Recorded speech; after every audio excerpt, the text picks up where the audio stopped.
moments Hello later. guys! For today's video guys, 2,000 kami ay years pupunta sa later. buntot ng aking anak. Dapat talaga guys, noong February 1 pa siya dapat namin binisita. Kaso, wala kasi kami sasakyan, saka wala kami gamit na motornan kasi lahat din naman ng motor ng anak is sila.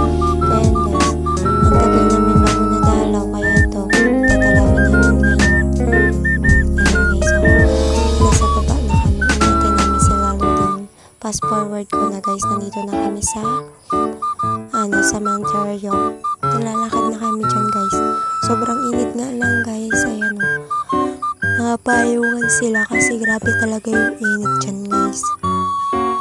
Tirik na tirik talaga yung init kasi mga bandang alas 3 na yata kami yung nakarating. Ayan guys. Ayan yung puntod ng tatay ng aking asawa at yung sa aking anak. Ayan. Pagkakita ko talagang nasindak ako kasi ang dumi niya na guys. Tapos ang dami pa niyang basura. Kaya ang ginawa ko guys, nilinisan ko, pinunasan ko yan. Ayan, doon si Luding nagsisindi siya ng kandila ni Papa. At ayan guys, so ang dumi talaga. Ayan, nabila ko ng paborito niyang fudgy bar. Ayan guys, tinirikan din namin ng kandila si Papa. At ayan guys, kinakausap namin yung kasi papagawan din namin yung anak ko ng tiles. Napagplanuhan namin, nagpapagawan din namin siya ng tiles yung ibabaw niya guys para gumanda. Ayan guys, para sa aming anak, papatiles namin yung puntod ng aking anak guys. Sobrang init naman talaga guys. Grabe yung init guys. Ayan, pinapasukatan namin kay tatang kung ilang tiles yung magagastos. At ayan guys, fast forward ko na pagkatapos din namin magtambay, umuwi na rin kami guys. Nagpaalam na ako sa aking anak na sabi ko ay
At ayan guys, tapos na kami gumala niyan guys. Ayan, pauwi na rin kami niyan guys. Naglalakad na kami guys.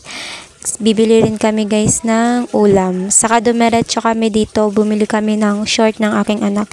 Kasi wala na siyang pampasok na short. Kaya yun, binili ng kanyang amahin ng kanyang pampasok na short. Bumili na rin kami dyan ng karayom at sinulid. At ayan guys, naglalakad na rin kami nyan guys. At sa mga oras na yan guys, pauwi na rin kami. Nandito si T-Dirt, ayan. Nagantay na siya dyan kasi pwede na siya maglakad pa uwi. Ayan guys, ito lang naman yung ganap ko guys. Pasensya na guys, di ako nakaka-update. Ako'y tinatamad. Thank you for watching. Bye guys, bye!